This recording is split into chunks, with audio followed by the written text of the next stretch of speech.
In this lesson, we'll take a look at building a dashboard view with the Analytic Dashboard Designer. Using the designer, you can build and share dashboards, creating interactive views of your data, all in real time. So here's a dashboard that gives me some insight into how my hours are being spent and the impact they're having. You'll notice this view uses several items to paint the picture. First, it identifies the subject of the view, me, the employee. From the title, I get a clear idea of what I'm looking at, and there's an interactive filter that's easy to access.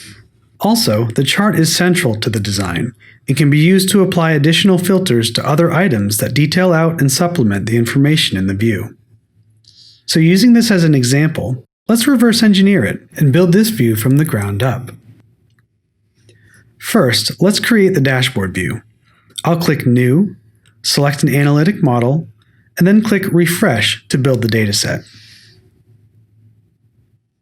Now, if you're following along, your model and fields might not look identical to mine, but the design process is the same. So next, I'll start building the view by adding the central chart to the dashboard.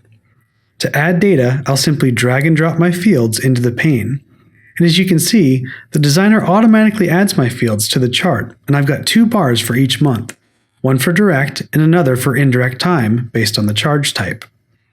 To change how the series is displayed, I'll click the Options button and choose the appropriate series type. For this example, I'd like to see a breakout of each charge type in relation to the total hours, so I'll choose Stacked Bar. Next, let's build the items that supplement the data displayed on the chart. In this example, a grid is used to detail the spread of hours across projects, so I'll add columns to illustrate, including one hidden column.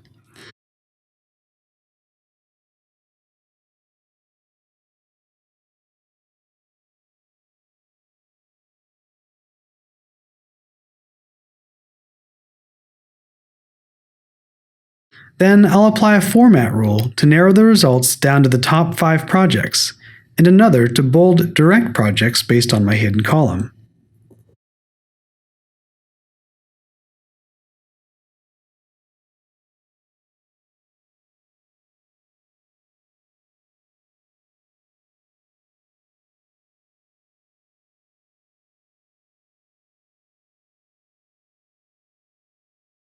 Lastly, I'll insert a grand total for hours worked. Now, let's add the pie chart from the example. Sometimes it can be helpful to visualize results from different perspectives, and while my chart gives me a breakdown of total hours, the pie brings my utilization percentages more into focus. Okay, next we'll add the cards to display running totals per charge type. I'll add a value for each card and then arrange them in one row. What's great about the designer is that each dashboard item uses the same drag and drop functionality, which makes it really easy to focus on making great visualizations. Finally, let's add the text box used to display the selected employee. Text boxes are really flexible in that I can enter and format plain text or add fields dynamic to the dataset. Now this model features a parameter that lets me select which employee to load, so I'll add the fields to display and then format the text. Once done, I'll uncheck the Edit button.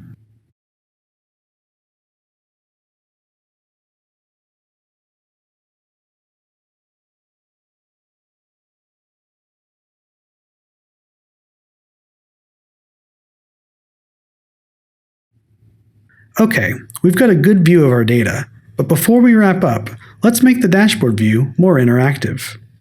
First, let's add the range filter from our example.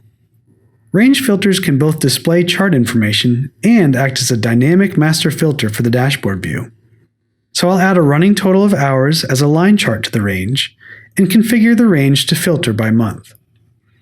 Next, within the selected time frame, I'd like to be able to further filter the data for each month displayed on the main chart. To do so, I'll click the chart and select Multiple Master Filter from the toolbar. Now I can filter the view for each month within the selected range. And to clear, I'll simply click the Clear Filter icon. To wrap up, let's put the finishing touches on our dashboard view by making our titles and captions more meaningful. First, I'll give it a title. Then I'll use the design tools to enter more appropriate names for each dashboard item. For some, I'll simply hide the captions altogether.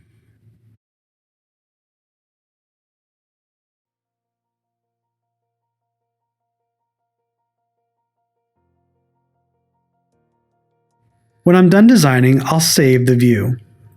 Once saved, the view can be managed using the Analytic Dashboards applet and deployed through dashboard groups. So there you have it. Using the designer and some basic design principles, we were able to create a visual, fully interactive dashboard view in just a matter of minutes.